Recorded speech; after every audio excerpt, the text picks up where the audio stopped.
Hello मित्रांनो, मी आहे Mohsin sir आणि आज आपण केमिस्ट्रीचा 10 चॅप्टर स्टार्ट करणार आहे. या टॉपिकचं नाव आहे स्टेट्स ऑफ मॅटर. हा फिजिकल केमिस्ट्रीचा टॉपिक आहे आणि यामध्ये आपण गॅसियस आणि लिक्विड स्टेट हे 11th स्टँडर्डमध्ये स्टडी करणार आहे आणि सॉलिड स्टेट आपण हे नेक्स्ट इयरला स्टडी करणार आहे. तर आपण आता विचार द स्टेट्स ऑफ मॅटर यावरती चर्चा करूया. States of matter. There are 3 states of matter: solid, liquid and gases. Solid जर बघितलं तुम्ही तर सॉलिडमध्ये पार्टिकलची अरेंजमेंट कम्पॅक्ट असते. They are close to each other. Liquid, the molecules are separated by finite distance and gases molecule they are far away from the each other. तर तुम्हाला माहिती या 3 फेज आहे, सॉलिड, लिक्विड, गॅसेस, या एकमेकांमध्ये inter convert करता येतात. When solid they are heated then they are converted into liquid they are heated then they are converted into gaseous state. आणि रिव्हर्स जर आपण कूल करत गेलो, gases on cooling gives liquid when cooled they give solid ही जी phase आहे तर solid फेजमध्ये जे काही सबस्टन्स आहे, the solid when are heated then they are converted into liquid state. Then this process is called as a fusion or it is called as a melting. तर सॉलिडचं जे लिक्विडमध्ये कन्व्हर्जन होतं आहे या प्रोसेसला काय म्हणतात? फ्युजन किंवा melting. The temperature at which this process takes place, this temperature is called as a melting point. तर या टेम्परेचरला काय म्हणतात? Melting point. जसं आईस आहे, आईस काय होतं? 0 डिग्री सेल्सिअस कॉन्स्टंट टेम्परेचरला तो मेल्ट होतो आणि त्याचं वॉटरमध्ये कन्व्हर्जन होत आहे. सेकंड टाईप बघू आपण. Second phase conversion, liquid to gaseous. When liquid they are converted into gaseous or vapour state, then this process is called as a boiling or vaporisation. जेव्हा लिक्विडचं गॅसेस किंवा वेपर होतं त्याला काय म्हणतात? बॉइलिंग किंवा vaporisation. The temperature at which this process takes place it is called as a boiling point. ज्या टेम्परेचरला हे घडतं आहे त्याला काय म्हणतात? Boiling point. तर आता रिव्हर्स प्रोसेस आपण बघणार आहे. आता या फेजमध्ये काय झालं की सॉलिडचं लिक्विड होताना इंटरमॉलिक्युलर फोर्सेस डिक्रीज झाले, पार्टिकल सेपरेट झाले. लिक्विडचं गॅसेसमध्ये कन्व्हर्जन करताना या पार्टिकलमध्ये जे सेपरेशन आहे ते इन्क्रीज झालं, इंटरमॉलिक्युलर डिस्टन्स इन्क्रीज होतोय आणि जो अट्रॅक्टिव्ह फोर्स आहे तो डिक्रीज होत जातोय. फायनली गॅसियस मॉलिक्युल असे असतात की त्यामध्ये हायेस्ट कायनेटिक एनर्जी असते. सगळ्यात जास्त मुवमेंट कोणाला करता येते? गॅसियस मॉलिक्युलला. They can move in any direction. आता गॅसेसचं लिक्विड होत आहे. तर हे कसं होतं आहे? When gases they are cooled they are converted into liquid state, liquid phase, it is called as a condensation. या प्रोसेसला काय म्हणतात? कंडेन्सेशन. लिक्विडचं सॉलिड होतं आहे, liquid they are converted into solid, this process is called as a freezing and the temperature at which this process takes place it is called as a freezing point. For example water आहे, वॉटरला heat केल्यानंतर vapour होतं, वेपरला cool केल्यानंतर condensation होतं आहे, त्याचं water होतं आणि वॉटरला कूल केल्यानंतर काय होतं आहे? आईस फॉर्म होत आहे. दिस प्रोसेस इज अ फ्रीजिंग. आपण 2 वेने बघितलं. 1 वेने हिटिंग करत गेलो आपण, सॉलिडचं लिक्विडचं गॅसेस होत आहे. देन सेकंड वेने आपण कूल करत गेलो आहे, रिव्हर्स चेंज केलेला आहे, gases to liquid to solid. आपण हा जो चेंज बघितला आहे हा फिजिकल चेंज आहे. फिजिकल चेंजमध्ये फक्त काय होतं की फेज चेंज होते. तर तुम्हाला solid to liquid to gas हे कन्व्हर्जन समजलं असेल आणि यात नेमका पार्टिकलमध्ये काय चेंज होत आहे तो पण समजला असेल. तर रिव्हर्स चेंज होताना काय होतं? कायनेटिक एनर्जी डिक्रीज होत जाते. गॅसेसचं लिक्विड होताना कायनेटिक एनर्जी डिक्रीज होते, लिक्विडचं सॉलिड होताना अजून कायनेटिक एनर्जी डिक्रीज होते आणि सॉलिड पार्टिकल क्लोज होत आहे, म्हणजे त्यांची मुवमेंट काय इम्पॉसिबल असते या फेजमध्ये.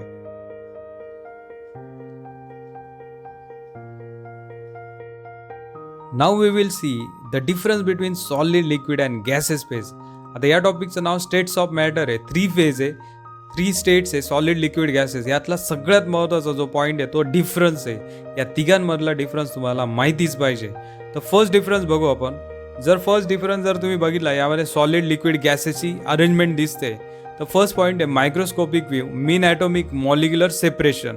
तर मीन सेपरेशन डिस्टन्स आहे 3 to 5 angstrom in solid, mean separation distance 3 to 10 angstrom in liquid, mean separation distance 5 angstrom is equal 5 angstrom in gaseous state. तर इथे काय केलेलं आहे की पार्टिकल्समध्ये जो गॅप असतो ते डिस्टन्स आहे ते दिलेलं आहे. Second, arrangement of particle, atom or molecule.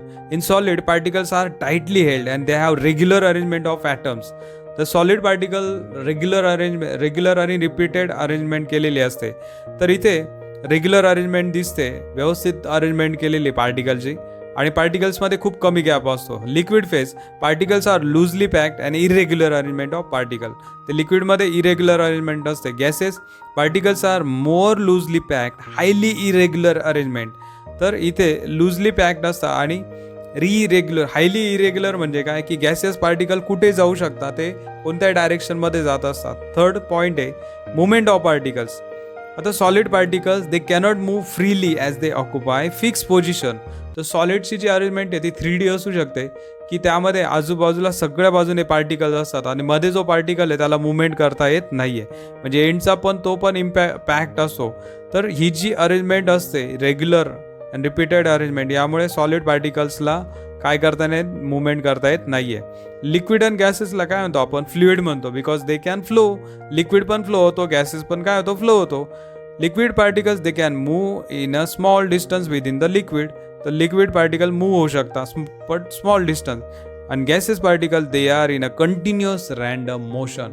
Gases particle continuously movement करत असतात आणि ते कोणत्याही डायरेक्शनमध्ये येतात, त्याला काय म्हणतात, रँडम मोशन. रँडम म्हणजे इरेग्युलर, कोणत्या डायरेक्शनमध्ये. जसं बघा, मी तुम्हाला सिम्पल एक्झाम्पल सांगतो की जसं स्कूलमध्ये प्रेयर चालू असते, प्रार्थना चालू असते, तर त्यामध्ये सॉलिड पार्टिकलची अरेंजमेंट दिसते. मुलं व्यवस्थित एका रोमध्ये, एका कॉलम मध्ये व्यवस्थित उभे असतात. तर ही जी अरेंजमेंट आहे ती सॉलिड सारखी दिसते. पण स्कूल सुटल्यानंतर जेव्हा शाळा सुटते तेव्हा मुलं कुठेही जाता, बरोबर, इरेग्युलर अरेंजमेंट होते, ती गॅसियस फेज सारखी असते. फोर्थ पॉईंट बघा, शेप अँड व्हॉल्यूम. तर सॉलिडचा जो शेप आणि व्हॉल्यूम असतो तो फिक्स असतो. It has solid phase has definite shape and volume. सॉलिडचा जो शेप आणि व्हॉल्यूम आहे तो डेफिनाईट असतो. शेप डेफिनाईट आणि व्हॉल्यूम फिक्स असतो. तर लिक्विडमध्ये काय आहे, it take the shape of container and has a definite volume. Volume समजा 1 लिटर वॉटर आहे, ते 1 लिटरच राहणार आहे, फक्त तुम्ही ज्या कंटेनरमध्ये टाकणार आहे तो त्याचा शेप घेतो. तर liquid take the shape of the container, त्याचा व्हॉल्यूम फिक्स असतो, डेफिनाईट असतो. Gases they take the shape and the volume of its container. आता बघा, ते आपण ज्या समजा 1 लिटरच्या कंटेनरमध्ये गॅसेस आहे, तो आपण 2 लिटरच्या कंटेनरमध्ये टाकू शकतो, 3 लिटरच्या कंटेनरमध्ये टाकू शकतो. आणि दुसरं आहे की shape they take the shape. जसं बलूनमध्ये गॅस भरला तर तो त्या शेपचा होतो, येतं आहे लक्षात. तर इथे शेप आणि व्हॉल्यूम हा फिक्स नसतो, कोणासाठी, गॅसेससाठी. फिफ्थ पॉईंट बघा, intermolecular space. In solid there is very small intermolecular space. Solid पार्टिकलमध्ये खूप कमी गॅप असतो, स्मॉल गॅप असतो. लिक्विडमध्ये मॉडरेट इंटरमॉलिक्युलर स्पेस, मध्ये मॉडरेट स्पेस असते, म्हणजे सॉलिडपेक्षा जास्त आणि गॅसेसपेक्षा कमी. देन गॅसेस स्पेसमध्ये there is a large intermolecular spaces, कारण gases molecule they are away from each other, त्यांच्यामध्ये खूप जास्त डिस्टन्स असतं. 6 नंबरचा पॉईंट बघा, effect of small change in temperature. आता सॉलिड आहे, solid when they are heated then volume change is a very small. तुम्ही सॉलिडला हिट करा, त्याच्यामध्ये खूप व्हॉल्यूम चेंज होईल का, नाही. Liquid when they are heated moderate effect on volume change, इथे पण स्मॉल व्हॉल्यूम चेंज होतो आहे. But in gases volume change significantly high. समजा गॅस हा आपण एका सिलेंडरमध्ये भरला आहे, त्याच्यावरती पिस्टन आहे, पिस्टन पंप तुम्हाला माहिती आहे, सायकल ट्यूबमध्ये हवा भरतात तो पिस्टन पंप. समजा आपण एका सिलेंडरमध्ये गॅस घेतला आहे, त्याला हीट करतोय, तर गॅस काय होतो, एक्सपांड होतो, पिस्टन वरती जातोय, माहिती आहे तुम्हाला. तर व्हॉल्यूम काय होतो, इन्क्रीज होतो. As temperature increases volume is also increases. कोणासाठी, गॅसेस स्पेससाठी. 7 नंबरची प्रॉपर्टी बघा, कंप्रेशन और expansion. Solid practically non compressible. Solid एखादा तुमच्या हातात समजा पेन असेल, तर पेन तुम्ही कंप्रेस करून बघा, त्याचा व्हॉल्यूम चेंज होतोय का, नाही. तो कंप्रेस होतोय का, नाही. तर सॉलिड जनरली कंप्रेस करता येत नाही आहे, नॉन कंप्रेसिबल असतात. लिक्विड स्मॉल कंप्रेसिबिलिटी, कारण पार्टिकलमध्ये थोडा गॅप असतो. सॉलिडला कंप्रेस का करता येत नाही, कारण सॉलिड पार्टिकलमध्ये गॅप खूप कमी असतो, they are close to each other, therefore they are not compressible. Gases they can be compress, कारण का, कारण मॉलिक्यूल आणि ॲटम किंवा ॲटम्समध्ये खूप जास्त गॅप असतो आणि त्यांना इझिली आपण कंप्रेस करू शकतो. 5 लिटरचा जो गॅस आहे तो आपण 5 लिटरमध्ये जो गॅस आहे आपण 2 लिटरमध्ये पण भरू शकतो, 2 लिटर व्हॉल्यूम कंटेनरमध्ये, कारण का तिथं आपण त्याला कंप्रेस करून भरू शकतो. तर तुम्हाला या 3 प्रॉपर्टी, सॉलिड, लिक्विड आणि गॅसेसच्या, या सगळ्या इम्पॉर्टंट प्रॉपर्टी समजल्या असतील. तर तुम्हाला मेन हे की जो आपला टॉपिक आहे त्याच्याशी रिलेटेड सगळ्या गोष्टी माहिती पाहिजे. Now next term is electronegativity. It is the ability of the atom to attract electron pair toward itself is called as electronegativity. इलेक्ट्रोनिगेटिव्हिटीचा मिनिंग काय होतो की जेव्हा दोन ॲटम्समध्ये बॉन्ड फॉर्म होतोय तेव्हा त्यांच्यामध्ये कोव्हॅलंट बॉन्ड फॉर्म होताना शेअरिंग होते इलेक्ट्रॉनचं. तुम्हाला माहिती आहे sharing of electron between the two atoms to form the covalent bond form होतोय. तर त्यावेळेस काय होत आहे जी शेअर झालेली इलेक्ट्रॉन पेअर आहे तो एक असा ॲटम पॉवरफुल असतो की तो काय करतो इलेक्ट्रॉन पेअर त्याच्याकडे पुल करतोय.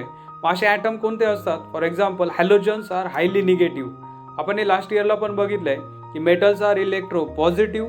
मेटल्स काय करतात इझिली इलेक्ट्रॉन डोनेट करतात दे आर पॉझिटिव्ह. आणि इलेक्ट्रोनिगेटिव्हिटी ही कोणत्या ॲटममध्ये असते हॅलोजन. नॉन मेटल्स असतात fluorine oxygen chlorine bromine iodine nitrogen sulphur etcetera. Phosphorus पण येतो. असे बरेचसे ॲटम आहे तर यांच्यामध्ये इलेक्ट्रोनिगेटिव्हिटी ग्रेटर असते. These atom has the property of pulling the electron towards itself attracting the electron towards itself. तर यांच्यामध्ये फुल पॉवर असते की ते इलेक्ट्रॉन पेअर त्यांच्याकडे अट्रॅक्ट करतात. आणि पिरियॉडिक टेबलमध्ये सगळ्यात जास्त जो इलेक्ट्रोनिगेटिव्ह ॲटम आहे तो कोणता आहे फ्लोरीन आहे. तर आपण HClचं एक्झाम्पल घेऊ शकतो. Hydrogen has lowest electronegativity chlorine has the highest electronegativity. मग HClमध्ये जो बॉन्ड फॉर्म होत आहे त्यामध्ये काय होत आहे की क्लोरीन सगळे इलेक्ट्रॉन जे शेअरिंग झालेले ते इलेक्ट्रॉन त्याच्याकडे पूल करतोय. मग क्लोरीनवरती पार्शल म्हणजे स्मॉल निगेटिव्ह चार्ज येतो आणि हायड्रोजनवरती स्मॉल पॉझिटिव्ह चार्ज येतो कारण हायड्रोजनपासून इलेक्ट्रॉन दूर गेले म्हणून तो झाला पॉझिटिव्ह.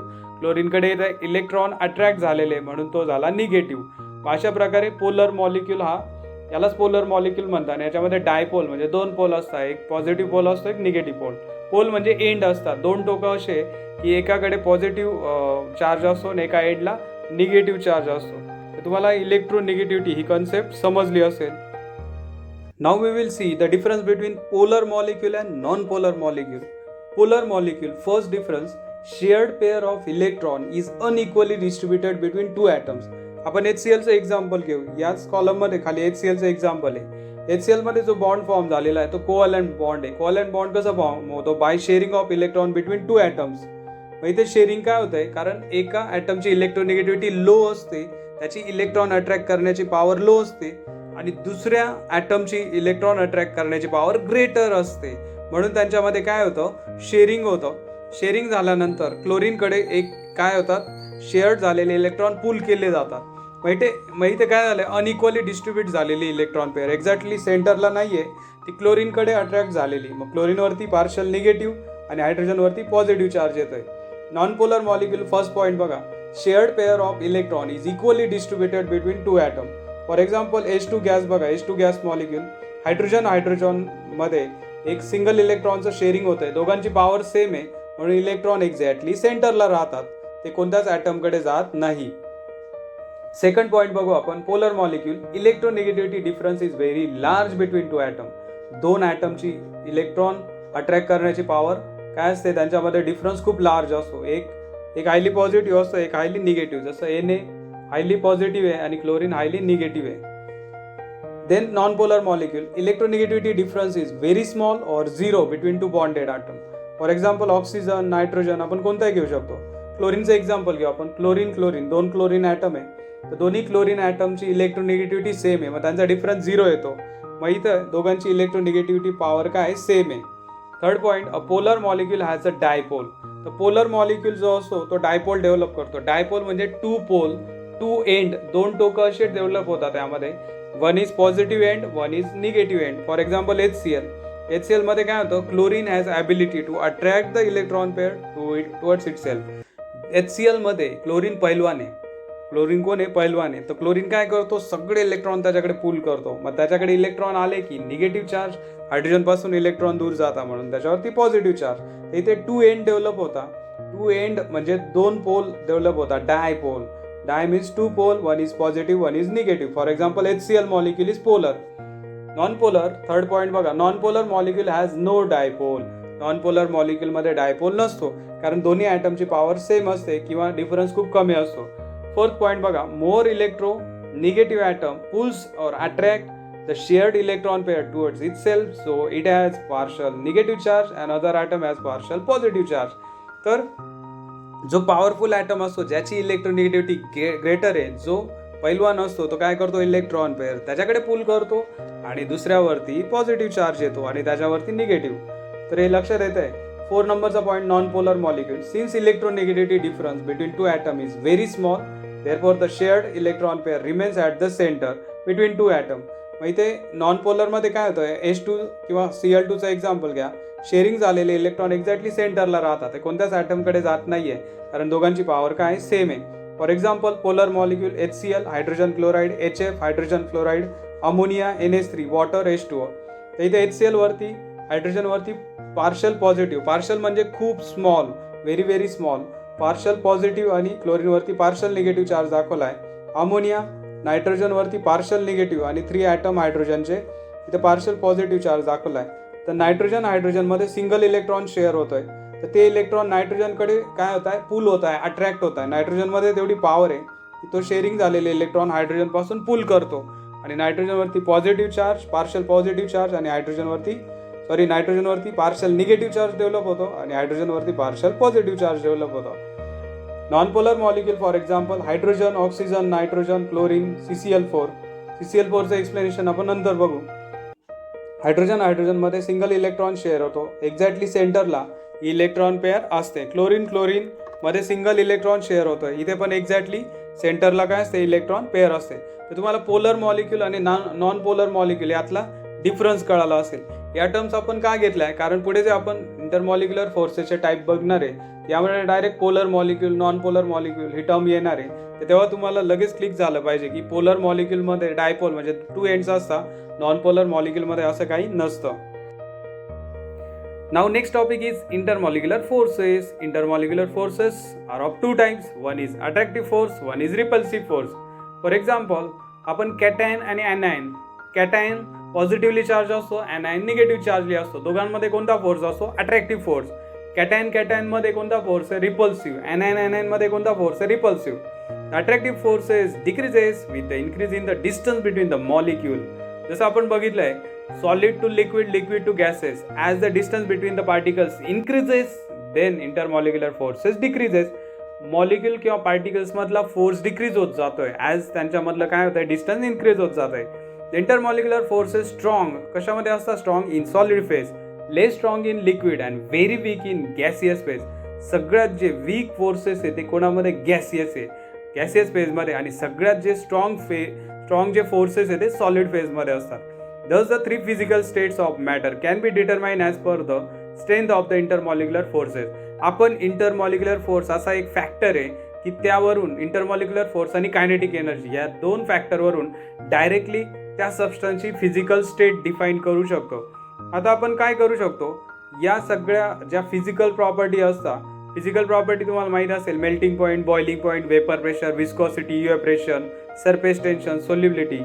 तर यांचा स्टडी करण्यासाठी हा जो स्ट्रेंथ ऑफ अट्रॅक्टिव्ह फोर्स किंवा attractive force between the intermolecular force between the पार्टिकलच्या मध्ये जो अट्रॅक्टिव्ह फोर्स आहे त्याची आपण हेल्प घेऊ शकतो. तर आता आपण डिटेलमध्ये टाइप्स ऑफ इंटरमॉलिक्युलर फोर्सेस बघणार आहे की पार्टिकल्समध्ये ॲटममध्ये कोणकोणत्या टाईपचे इंटरमॉलिक्युलर फोर्सेस असतात. Now types of intermolecular forces are: first is dipole-dipole interaction, second is ion-dipole interaction, third is dipole-induced dipole interaction, fourth is hydrogen bonding and fifth is London dispersion forces. तर हे सगळे intermolecular फोर्सेसचे types आहे.